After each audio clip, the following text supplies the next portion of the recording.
Banyak orang selama ini menjalankan ritual tanpa pernah benar-benar memeriksa dasar ajarannya. Mereka ikut karena diwariskan. Mereka percaya karena diajarkan sejak kecil. Tetapi ketika pertanyaan sederhana diajukan, mana dalilnya di kitab sucimu? Mendadak semuanya panik, membuka tafsir, mencari hadis, bahkan meminjam kitab agama lain untuk menutupi kekosongan. Dan itulah yang terjadi dalam diskusi ini. Sebuah perdebatan yang bukan sekedar soal kurban, tetapi soal apakah keyakinan dibangun di atas wahyu yang jelas atau hanya asumsi yang diulang terus-menerus sampai dianggap benar? Nah, silakan. Waktu dan kesempatan saya berikan. Silakan. Apa ini? Menurut mayoritas orang-orang Islam yang naik ke sini, yang berdiskusi dengan saya, Idul Kurban atau Hari Raya Kurban itu katanya mencontoh Ibrahim. Sementara ketika saya baca Al-Quran, tidak pernah di dalam Al-Quran Ibrahim berkurban. Coba tunjukkan ayatnya kalau Ibrahim berkurban dalam Quran. Maksudnya tadi Ismail, umat Islam mencontoh Ibrahim. Kata umat Islam. Tapi setelah saya baca Quran 100 kali, nggak ada dalam Quran Ibrahim berkurban. Silakan. Gini loh Bang, kadang loh aturan Islam itu ada yang tertulis di Al-Quran, ada yang di hadis gitu loh. Menurut Quran, Ibrahim berkurban nggak? Mengurbankan lembu, domba? Menurut Islam, ya Ibrahim berkurban. Oke, di Quran mana? Ini nggak saya katakan Quran loh, menurut Islam. Tapi saya tengok dulu ya. Ya kalau menurut Islam, nanti Islamnya ngarang lagi terus-terusan. Makanya Islam itu kan harus berdasarkan dalil. Dalilnya dari mana? Dari Quran. Betul? Ya. Nah, tunjukkan dari Quran bahwa Ibrahim berkurban. Saya bilang tadi Bang, bukan dalam Al-Quran saja, dalam hadis pun nggak usah ada. hadis dulu, di Quran ada nggak Ibrahim berkurban? Kan saya bilang tadi, bisa di Al-Quran, bisa di hadis. Oke, tunjukkan di dalam Quran. Tunggu, sabar. Silakan. Kalau sampai ayam tumbuh gigi pun nggak bakal ada di situ. Silakan. Tunggu ya. Tadi sudah kami bacakan surat As-Saffat. Ya, saya bantu. Apa tadi?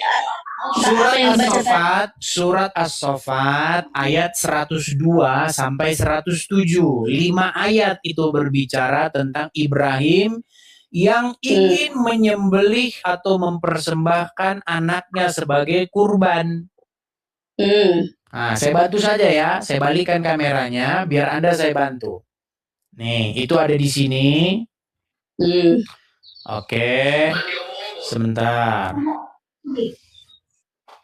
Kita mulai dari 102 ya. Baik. Tatkala keduanya telah berserah diri dan Ibrahim kita mulai dari 102. Oke. Perhatikan ya. Maka tatkala anak itu sampai pada umur sanggup berusaha bersama-sama Ibrahim, Ibrahim berkata, "Hai anakku, sesungguhnya aku melihat dalam mimpi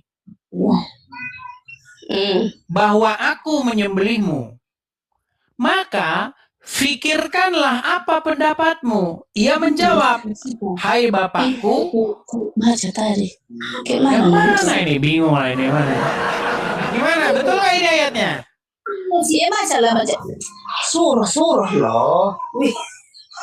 Ya baca lanjut Bang. Ya makanya disimak dulu, nanti nggak nyimak. Baik.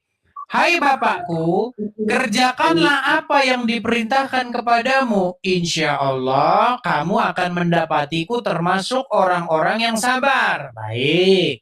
Kita ke 103-nya.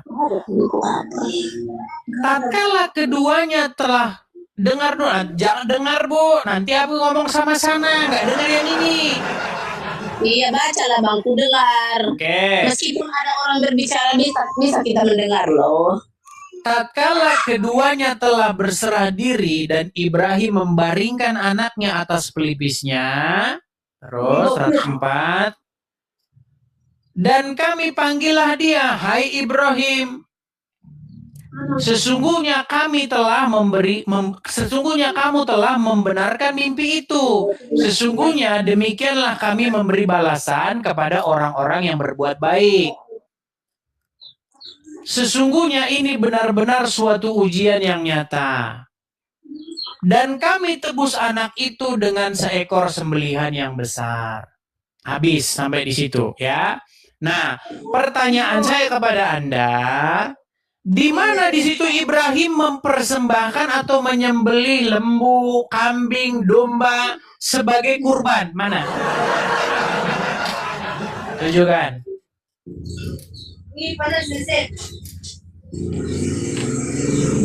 Meninggal dunia. Coba mana? Tunggu ya. Nah, sebenarnya saya kasih jawabannya. Makanya kan di dalam Al-Quran itu kan dibilang, jika kamu ragu-ragu punya pertanyaan, tanya sama ahli kitab nih. Jawabannya di sini. Mana jawabannya? Jawabannya ada di dalam Kejadian 22 ketika kepercayaan Abraham diuji. Nih, firmannya, ambillah anakmu yang tunggal itu yang engkau kasih. Jangan terjeda, Bu. Sebenarnya saya lagi kasih jawaban nih. Jangan terjeda. Halo? Bu Salma? Aduh, berat ini saudara-saudara ini. Aduh. Lari dia kan. Alasan ini. Besok begini lagi dia. Selalu dia kabur di tengah-tengah jalan ini. Halo? Halo? Dia Google dulu, dia cari-cari mana ayatnya udah Google. Saya bacakan saja ya sambil nunggu dia ya. Ini jelas dari sini nih ya. Ambillah anakmu yang tunggal itu yang engkau kasih, yakni Ishak. Pergilah ke tanah Moria dan persembahkanlah dia di sana sebagai korban bakaran pada salah satu gunung yang akan kukatakan kepadamu. Nah, terus nih ya. Lalu Abraham mengambil kayu untuk korban bakaran itu dan memikulkannya ke atas bahu Ishak anaknya. Sedang pada tangannya dibawanya api dan pisau. Demikianlah keduanya berjalan bersama-sama. Terus, ya. Sampailah mereka ke tempat yang dikatakan Allah kepadanya. Lalu Abraham mendirikan mezbah di situ. Disusunyalah kayu, diikatnya Ishak anaknya itu dan diletakkannya di atas mezbah itu, di atas kayu api. Nah, sesudah itu Abraham mengulurkan tangannya lalu mengambil pisau untuk menyembelih anaknya. Tetapi berserulah malaikat Tuhan dari langit kepadanya, Abraham, Abraham. Sautnya, ya Tuhan. Lalu ia berfirman, jangan bunuh anak itu dan jangan kau apa-apakan dia. Sebab telah ku ketahui sekarang bahwa engkau takut akan Allah dan engkau tidak segan-segan untuk menyerahkan anakmu yang tunggal kepadaku. Lalu Abraham menoleh dan melihat seekor domba jantan di belakangnya yang tanduknya tersangkut dalam belukar. Abraham mengambil domba itu lalu mengorbankannya sebagai korban bakaran pengganti anaknya. Jadi sebenarnya yang dalam Quran Anda itu sebenarnya ngambil dari sini. Kelihatan bener. Udah, tunggu dulu Bang. Udah. Katamu mengambil dari situ. Ya, kalau benar-benar ini perjanjian lama, kalau benar-benar ini Injil ya, dengar Bang, Al-Quran itu adalah penyempurna dari kitab-kitab yang terdahulu. Jadi kalau dia kalau disempurna, baik, penyempurna ya. Nah, di sini dikatakan dan kami tebus penyempurna. Al-Quran itu adalah penyempurna dari semua kitab-kitab Allah. Kitab Allah itu ada berapa Bang? Kalau Abang tahu? Baik, sebelum ke situ dulu, berarti Ibu akui bahwa ada kemiripan? Bukan kemiripan, penyempurna. Iya, ada cerita yang mirip tidak? Ayo jujur, jujur, jujur, jujur, jujur, jujur, ayo, jujur. Halo Indonesia. Mirip kayak mana? Nah, tadi kan sudah saya bacakan tadi. Ini loh, yang di dalam kejadian ini kan ada Bukan, ini cerita kata tentang Abang. Abraham. Sebentar dulu, Abang sebentar. katakan meniru. Kata Gini loh, abang kan jangan- meniru. Tidak Ya, meniru. sebelum kita bilang meniru. meniru. Oke, baik. Mirip atau tidak cerita yang di kejadian yang saya baca ini, kejadian 22 ini, sama surat As-Saffat ini ayat 102 sampai 107. Mirip nggak? Coba ulangi kitab abang itu tadi. Tadi nggak kurang kesini. Makanya waktu saya ngomong tadi jangan ngobrol. Saya bacakan lagi. Saya bacakan. Aduh, makanya inilah susah. Baik. Setelah semuanya itu, firman-Nya, ambillah anakmu yang tunggal itu yang engkau kasihi, yakni Ishak. Pergilah ke tanah Moria dan persembahkanlah dia di sana sebagai korban bakaran pada salah satu gunung yang akan kukatakan kepadamu. Terus. Lalu Abraham mengambil kayu untuk korban bakaran itu dan memikulkannya ke atas bahu Ishak anaknya. Terus sampailah mereka ke tempat yang dikatakan Allah kepadanya. Lalu Abraham mendirikan mezbah di situ, disusunlah kayu, diikatnya Ishak anaknya itu, dan seterusnya. Sesudah itu Abraham mengulurkan tangannya lalu mengambil pisau untuk menyembelih anaknya. Tetapi berserulah malaikat Tuhan dari langit kepadanya, katanya, Abraham, Abraham, sautnya, ya Tuhan. Lalu ia berfirman, jangan kau bunuh anak itu, dan jangan kau apa-apakan dia, dan seterusnya. Lalu Abraham menoleh dan melihat seekor domba jantan di belakangnya yang tanduknya tersangkut dalam belukar. Abraham mengambil domba itu, lalu mengorbankannya sebagai korban bakaran pengganti anaknya. Nah, cerita ini mirip nggak dengan As-Saffat 102 sampai 105 tadi? Ada bedanya, Bang. Oke, mirip. Ada bedanya, mirip. Oke. Lalu Anda berkata, itu bukan menyontek, itu menyempurnakan, betul? Betul. Baik. Kalau menyempurnakan berarti yang sempurna itu adalah Al-Quran. Alkitab yang dalam tadi yang saya bacakan tadi tidak lebih sempurna daripada Quran. Baik, saya mau tanya kepada Anda. Dan kami tebus anak itu dengan seekor sembelihan yang besar. Coba, apa ini sembelihan yang besar ini? Gimana cara menebusnya? Coba. Ya diganti dengan domba. Mana di sini tertulis diganti domba? Nggak ada. Kami tebus anak itu dengan seekor sembelihan yang besar. Apa ini? Jangan-jangan ini dinosaurus. Coba. Apa? Bang, karena abang tidak mengerti. Kalau menurut kami, kalau menurut Islam itu diganti dengan domba. Begitu. Mana ayatnya? Nggak ada di sini diganti domba. Mana ayatnya? Nggak ada. Masa menyempurnakan kok malah ada yang bingung? Mana? Silakan. Kita tunggu. Saya balik dulu kamera saya. Katanya menyempurnakan. Silakan. Tadi yang abang bilang kan, mana di Al-Quran? Silakan. Dan kami ganti anak itu dengan seekor sembelihan yang besar. Gimana maksudnya? Cara gantinya gimana? Coba. Berarti anaknya hilang dong, ya kan? Diangkat ke langit. Atau anaknya berubah jadi dinosaurus begitu atau gimana? Coba. Silakan. Kalau tidak paham ya. Ini kan kita nggak Coba jelaskan gimana? hanya diganti kan kita nggak di situ seperti apa? Iya, katanya kitabnya lebih sempurna, tapi kok yang baca malah tambah lebih bingung. Coba silakan. Silakan. Yang tadi yang pertama abang bilang ya. Yang pertama. Gimana apa ya?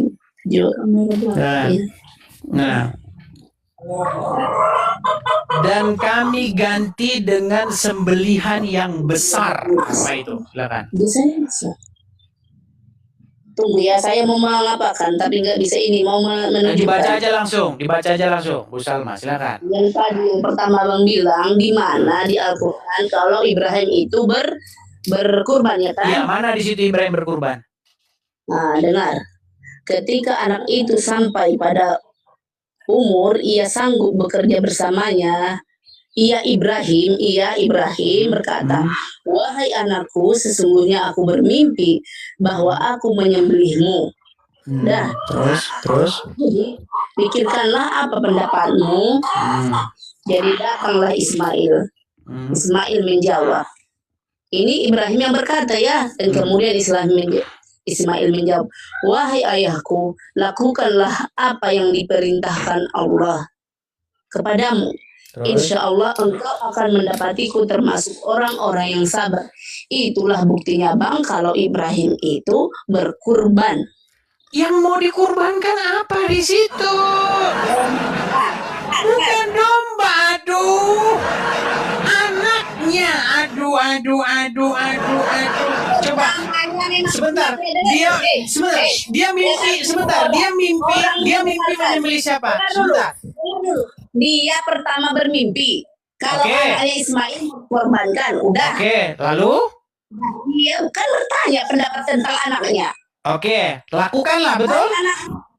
Anaknya Ismail kan namanya calon nabi.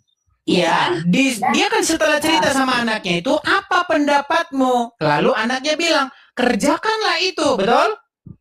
Betul. Disuruh mengerjakan apa? Menyembelih domba atau menyembelih anaknya? Kerjakanlah itu ayah kalau memang Allah memberikan untuk menyembelih diri. Apa yang harus dikerjakan? Menyembelih dirinya. Oke, bukan domba kan?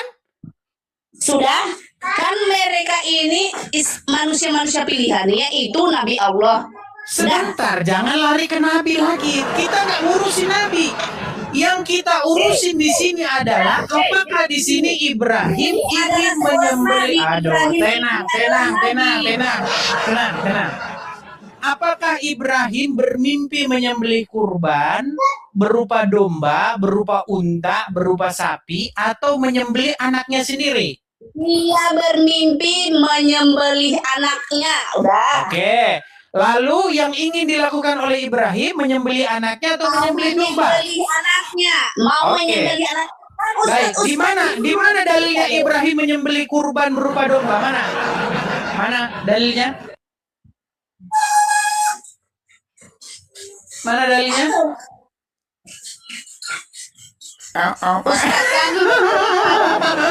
Iya, mana dalilnya? Ayo.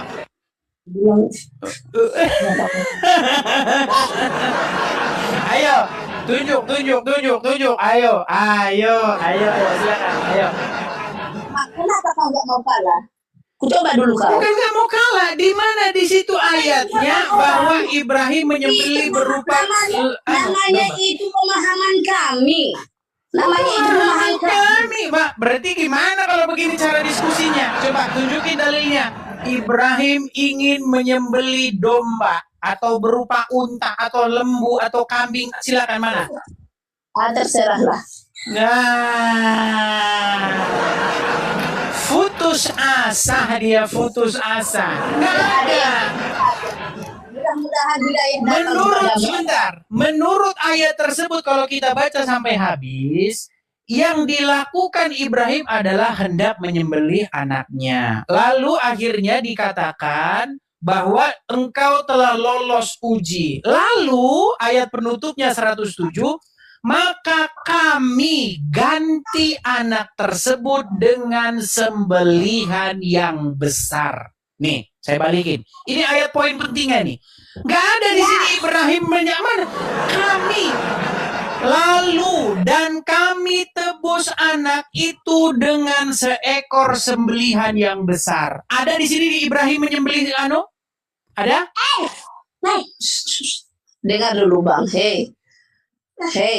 Dia kan sebenarnya mau menyembelih anaknya, tetapi Allah menggantinya dengan seekor domba karena kepatuhannya kepada Allah Subhanahu wa taala. Mana di sini dibilang diganti domba? Mana dibilang di sini diganti domba?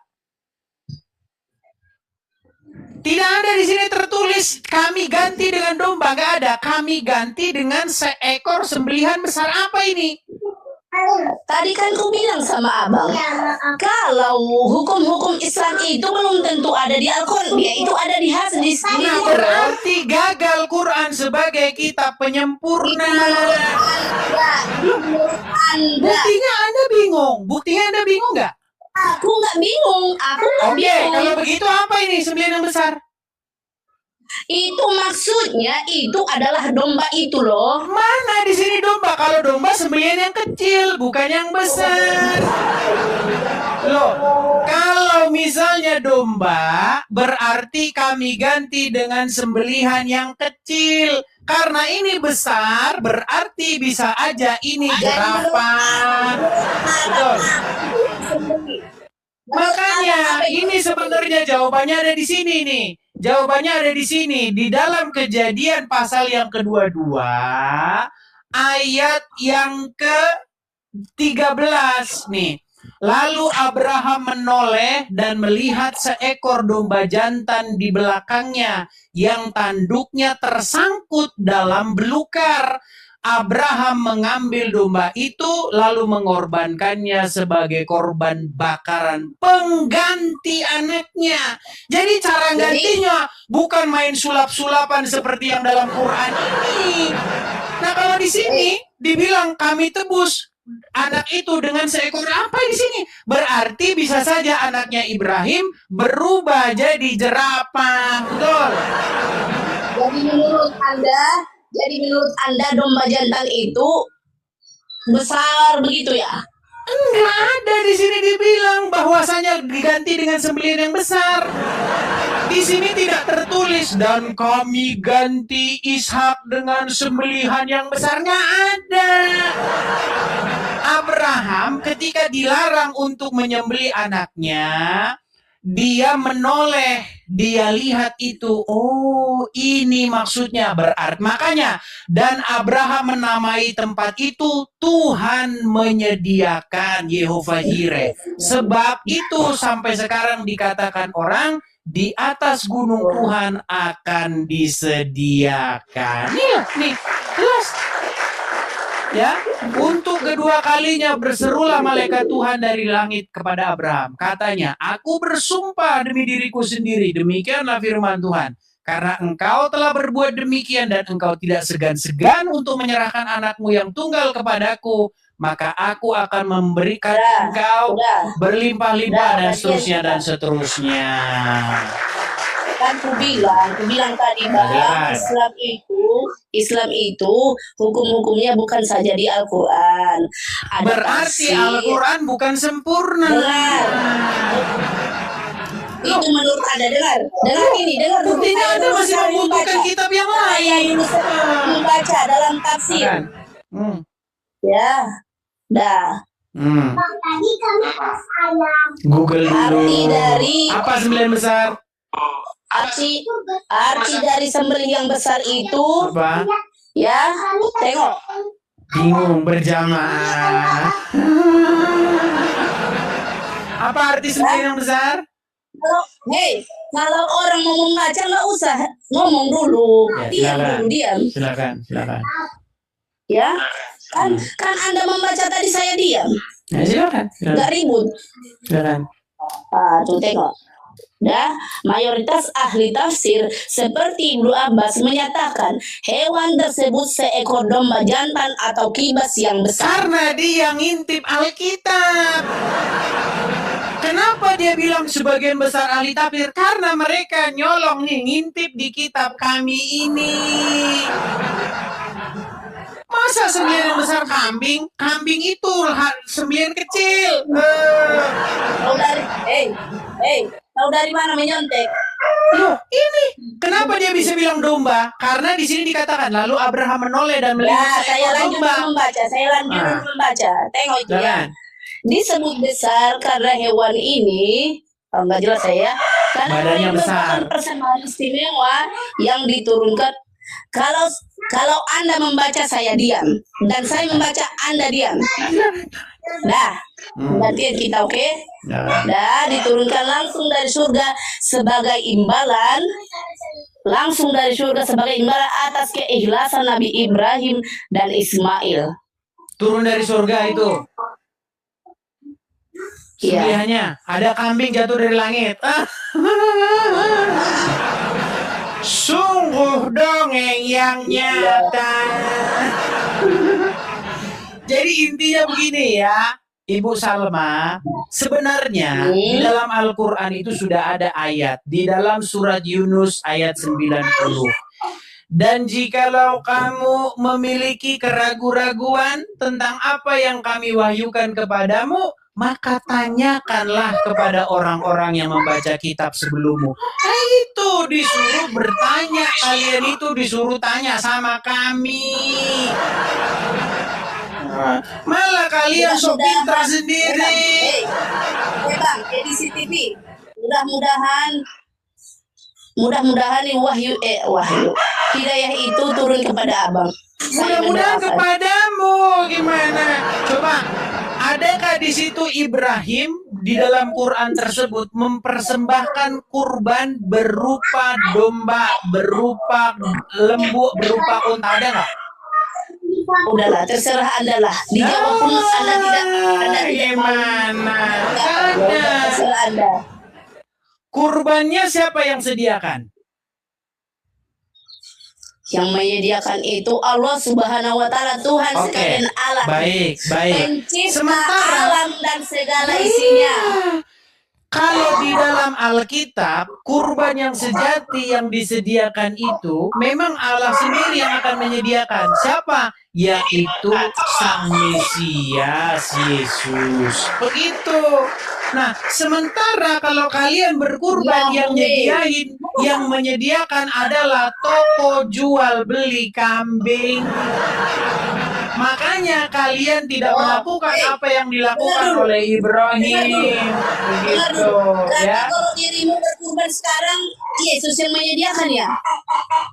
Loh, memang di dalam Alkitab, kurban yang sejati, kata Yohanes Pembaptis, bentar. Yohanes Pembaptis pernah berkata, inilah anak domba Allah penghapus dosa dunia itu.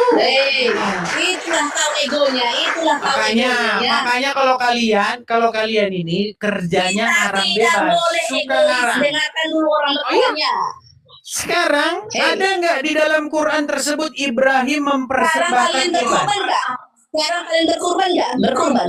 Untuk apa berkurban? Buat apa lagi? Dalam rangka apa berkurban? Berarti kalian nggak mengikuti ajaran kalian lah.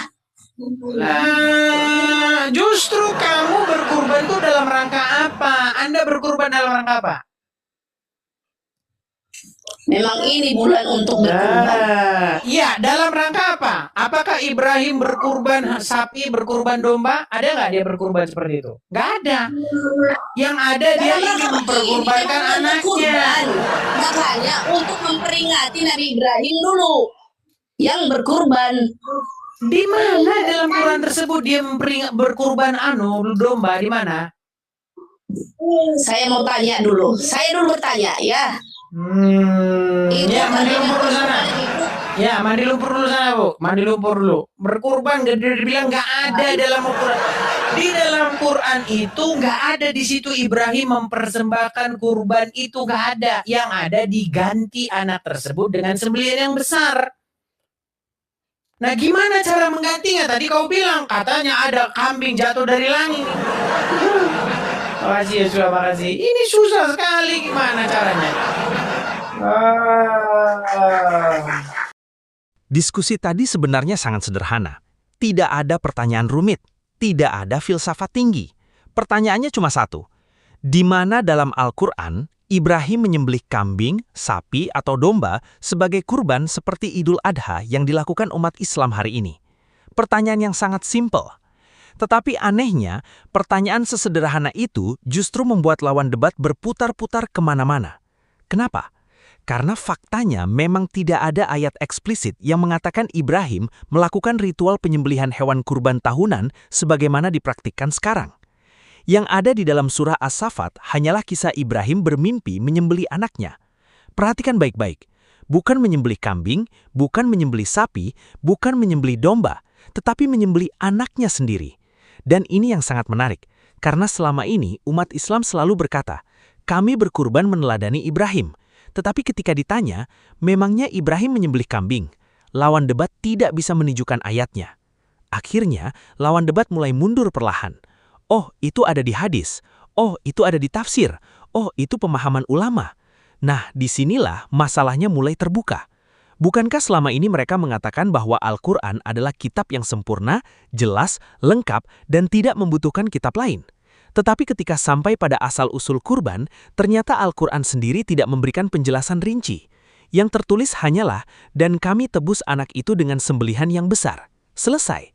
Tidak ada kata domba, tidak ada kata kambing, tidak ada penjelasan bagaimana proses penggantian itu terjadi. Maka Edis TV menyerang dengan sangat telak. Kalau kitabnya sempurna, kenapa detail penting seperti ini malah kabur?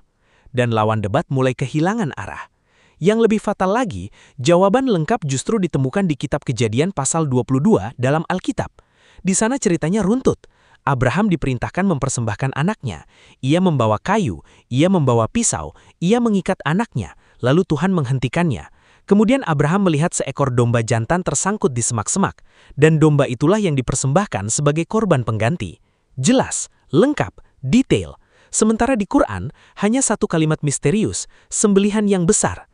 Maka pertanyaan Edis TV menjadi sangat mematikan. Kalau Quran itu penyempurna, kenapa cerita yang lebih jelas justru ada di kitab sebelumnya? Ini tamparan keras, karena tanpa sadar, lawan debat sebenarnya mengakui bahwa mereka membutuhkan Alkitab untuk menjelaskan Quran. Lihat bagaimana mereka akhirnya berkata, itu dijelaskan di tafsir, itu dijelaskan oleh ahli tafsir, itu menurut pemahaman kami. Artinya apa? Artinya teks Quran sendiri tidak cukup jelas berdiri sendiri. Padahal klaim yang selalu digaungkan adalah Al-Quran mudah dipahami, Al-Quran penjelas segala sesuatu, Al-Quran sempurna. Tetapi kenyataannya, untuk memahami sembelihan besar saja, mereka harus membuka tafsir berlapis-lapis. Dan yang lebih ironis lagi, tafsir itu ternyata mengambil referensi dari cerita Alkitab. Inilah yang coba dibongkar Edis TV, bahwa banyak doktrin dibangun bukan dari teks yang eksplisit, tetapi dari asumsi yang diwariskan terus-menerus. Makanya ketika ditanya langsung, mana ayatnya? Jawaban lawan debat mulai kacau. Dia bilang, menurut pemahaman kami. Nah, ini lucu. Kalau agama sudah berubah jadi menurut pemahaman kami, maka semua orang juga bisa bikin tafsir sendiri. Sebab ukuran kebenarannya sudah bukan teks lagi, tetapi asumsi kelompok. Dan Edis TV terus menekan di titik itu. Karena kalau benar Ibrahim menjadi dasar Idul Adha modern, maka seharusnya ada ayat yang jelas bahwa Ibrahim memang mempersembahkan hewan kurban. Tetapi yang ada justru Ibrahim hendak mempersembahkan anaknya. Ini dua hal yang jauh beda. Yang satu pengorbanan pribadi, yang satu ritual tahunan. Dan disinilah kritik paling tajam muncul. Apakah umat Islam benar-benar mengikuti Ibrahim atau hanya membuat simbolisasi baru yang kemudian diklaim sebagai teladan Ibrahim? Sebab kalau mau jujur, inti kisah Ibrahim bukan soal potong kambing massal. Intinya adalah ketaatan total kepada Tuhan. Pengorbanan sesuatu yang paling berharga. Tetapi hari ini, yang terjadi seringkali hanya ritual seremonial. Beli kambing, foto-foto, upload media sosial, lalu merasa sudah meneladani Ibrahim. Padahal pengorbanan terbesar manusia modern justru bukan kambing, tetapi ego, kesombongan, kebencian, kemunafikan, kecintaan pada dunia. Namun itu yang justru jarang dikorbankan. Edis TV kemudian menusuk lebih dalam lagi ketika membandingkan konsep kurban dalam Alkitab. Di dalam Alkitab, Tuhan sendiri yang menyediakan kurban, bukan manusia yang sibuk mencari kambing di pasar. Dan narasi itu kemudian mengarah kepada Mesias sebagai anak domba Allah yang menjadi pengorbanan sejati. Artinya, konsep kurban dalam Alkitab bergerak menuju penebusan spiritual. Sementara dalam praktik modern Idul Adha, yang terlihat justru ritual fisik yang diulang terus setiap tahun tanpa pernah menyelesaikan dosa manusia. Dan ini yang membuat Edis TV mempertanyakan, kalau setelah ribuan tahun, manusia masih harus terus menyembelih hewan, lalu di mana kesempurnaan penebusannya? Pertanyaan itu sangat berat, karena menyentuh inti teologi pengorbanan itu sendiri. Lalu lihat bagaimana lawan debat mulai emosional, mulai berkata, menurut kami, itu tafsir, itu pemahaman. Artinya diskusi sudah tidak lagi berdiri di atas teks yang jelas, tetapi bertahan di atas loyalitas keyakinan. Dan biasanya, ketika dalil mulai habis, emosi mulai naik. Itulah kenapa Edis TV berkali-kali mengembalikan diskusi ke satu titik sederhana, tunjukkan ayatnya. Dan sampai akhir, ayat eksplisit bahwa Ibrahim menyembelih kambing sebagai ritual kurban Idul Adha tidak pernah berhasil ditunjukkan. Diskusi tadi bukan sekedar tentang kambing, domba, atau Idul Adha. Ini tentang keberanian menguji keyakinan dengan teks yang benar-benar tertulis, bukan sekedar tradisi yang diwariskan. Karena iman yang takut diuji biasanya bukan berdiri di atas kebenaran, tetapi berdiri di atas kebiasaan. Dan ketika sebuah kitab mengaku paling sempurna, tetapi penjelasan detailnya justru harus dipinjam dari kitab lain, maka orang-orang mulai sadar, mungkin selama ini mereka tidak sedang membaca wahyu, tetapi sedang membaca tafsir manusia atas wahyu.